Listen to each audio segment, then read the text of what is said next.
Welcome back. An ancient bard's tale once dubbed the Firen, the children of the Gale. Firen kits learn to run before they can walk, a must for a race as restless as the wind. Usually settlers record their lives or build towers in the ground, but not the Firen.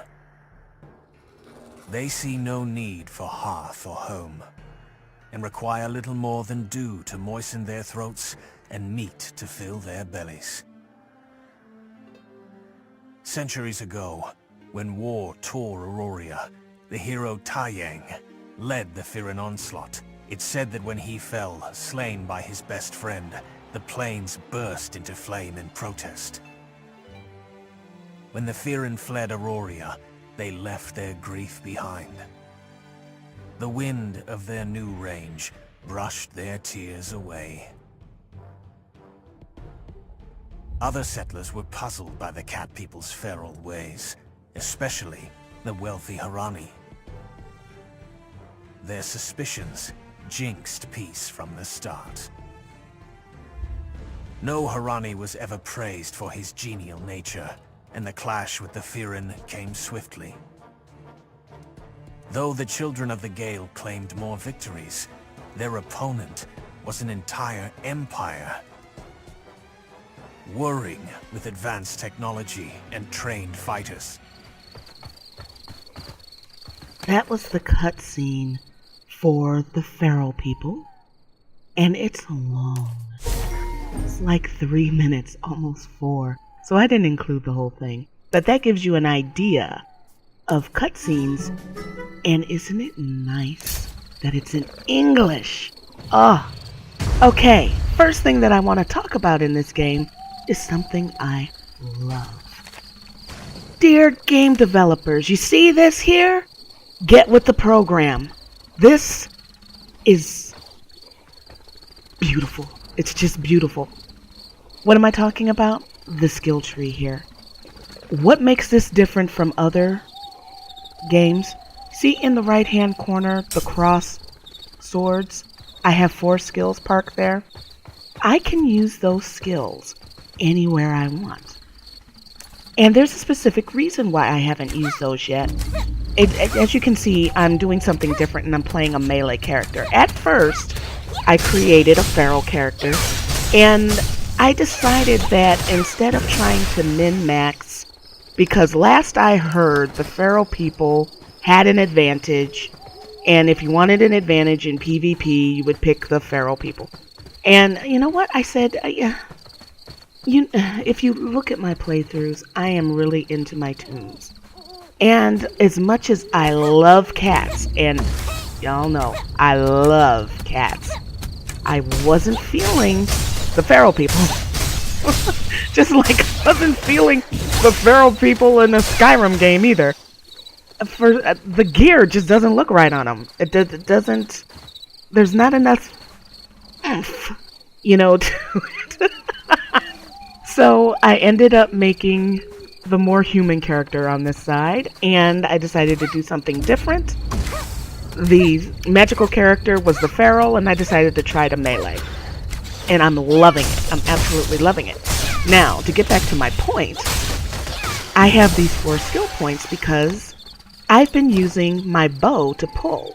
And the second set of skills that you get for the 2 trees that I picked, because you can pick 3, were like leap and charge. I didn't feel like spending it on that. It's something that I'll use for PvP later, but right now, I don't feel like doing that. So I didn't. And I feel like I'm actually role-playing and customizing my tune. In other games, you have to go up a skill tree and level everything to unlock a certain, you have to unlock a certain number of points and get stuff you really don't want to get the one skill that you do. It's time to cut that out, for real, because that's not benefiting the player. It just makes everything cookie cutter. It's time. Game developers don't do it because it takes more work to balance the game, but I think tech has evolved where put in the effort to do it.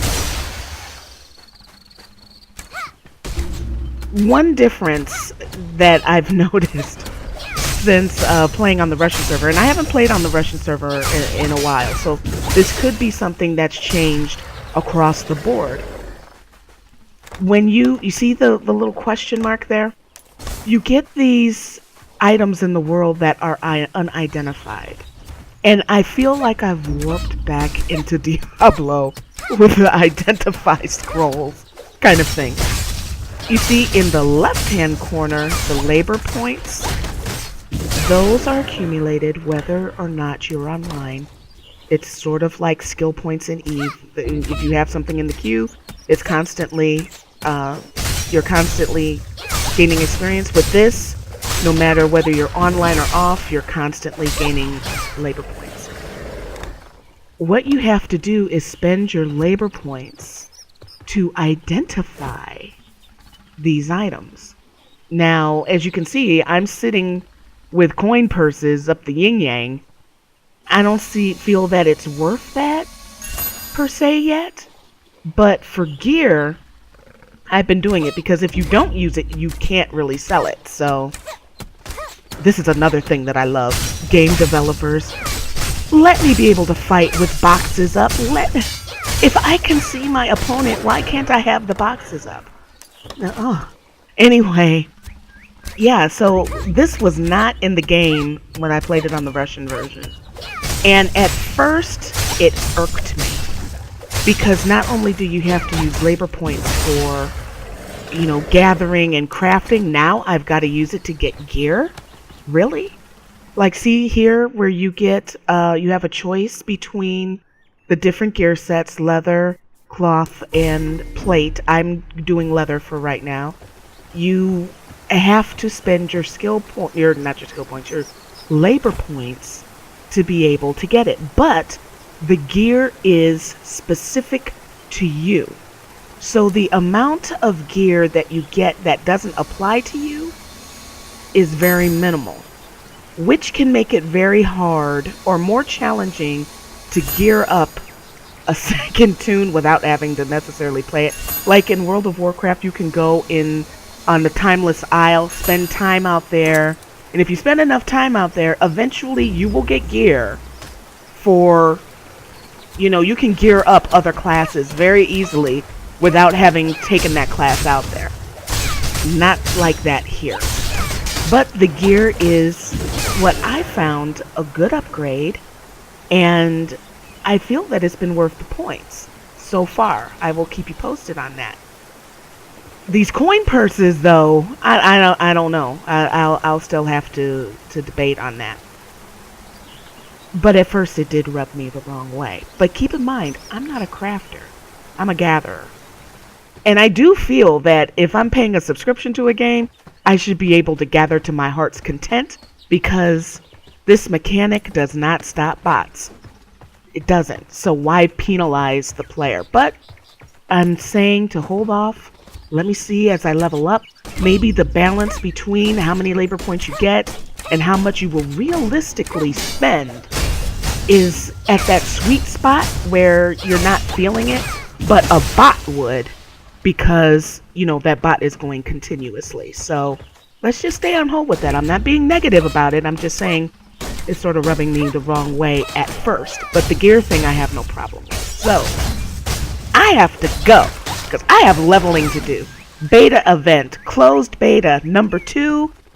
Watch your email boxes, because they were very generous with this. I did not pay to get in this. This was free. So thank you for watching. If you like the video, hit the thumbs up button. It lets me know if you like the video or not. Thank you for sharing the videos and liking them. It helps me be able to do what I love, and I could not do it without you. Links are in the description below, and I will see you guys